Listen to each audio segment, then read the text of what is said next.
más alto de una cordillera, casi siempre envuelto en una niebla que parece salir de sus propias paredes, se alza el Sanatorio de Santa María de las Sombras.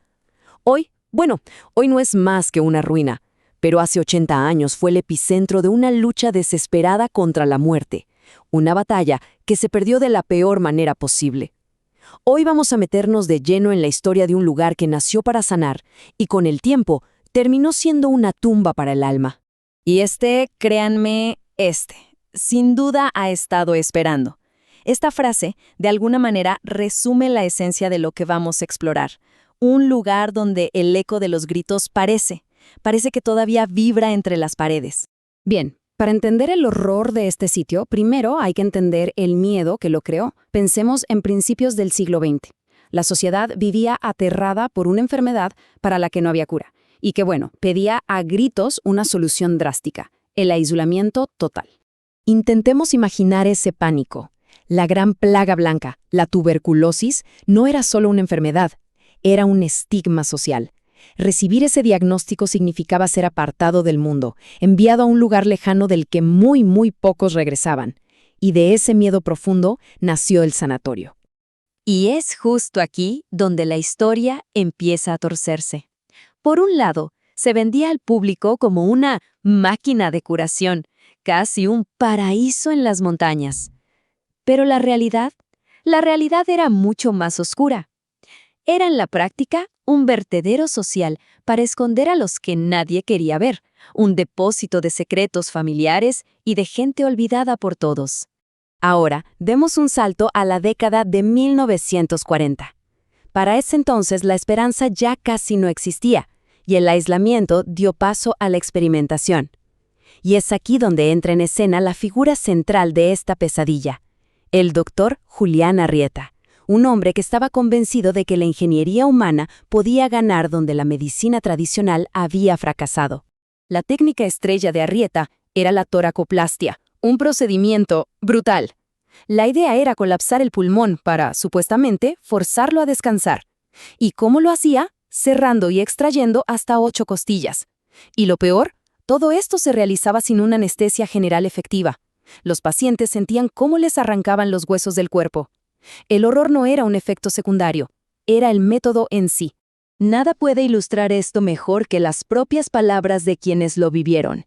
Vamos a escuchar un fragmento del diario de Elena, la paciente 402, un diario que se recuperó décadas más tarde. La esperanza que Arrieta les vendía era la primera parte de la tortura. Esto es lo que pasaba realmente detrás de las puertas del quirófano. La descripción de Elena es visceral. El sonido de la sierra mezclado con los aullidos de un chico de 19 años es una imagen sonora que nos transporta directamente al infierno que era ese lugar. Y este era el final del camino para muchísimos. La cama vacía, el humo negro.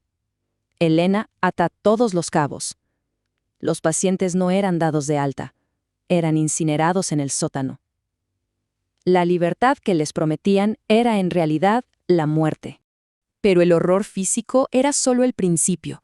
Para los pacientes a los que el dolor y el encierro terminaban por volver locos, Arrieta tenía otra solución: la lobotomía transorbital. Se hacía con un instrumento muy parecido a un picayelo, que se insertaba a través de la cuenca del ojo, para, literalmente, destruir el lóbulo frontal del cerebro.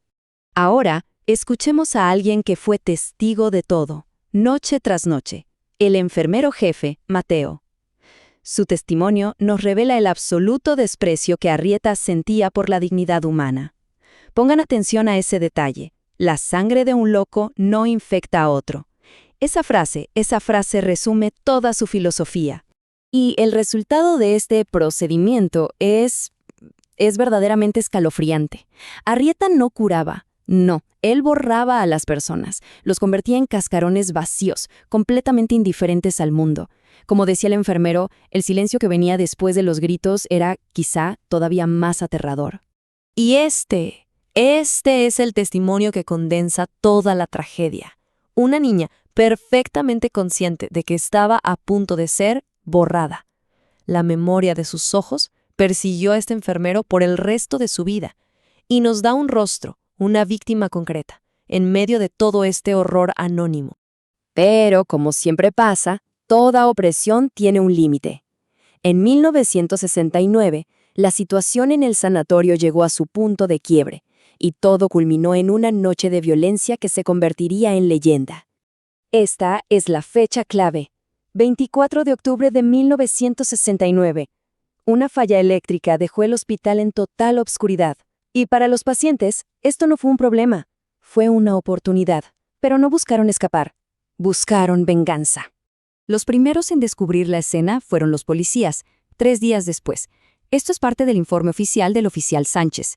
La imagen es potentísima. El doctor, el torturador, sentado en el mismo lugar donde había causado tanto dolor.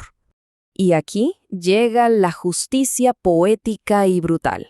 Los pacientes le aplicaron sus propias técnicas, le abrieron las costillas y le quitaron los ojos. Pero lo más importante, lo más impactante, es esa palabra que encontraron pintada con sangre en la pared.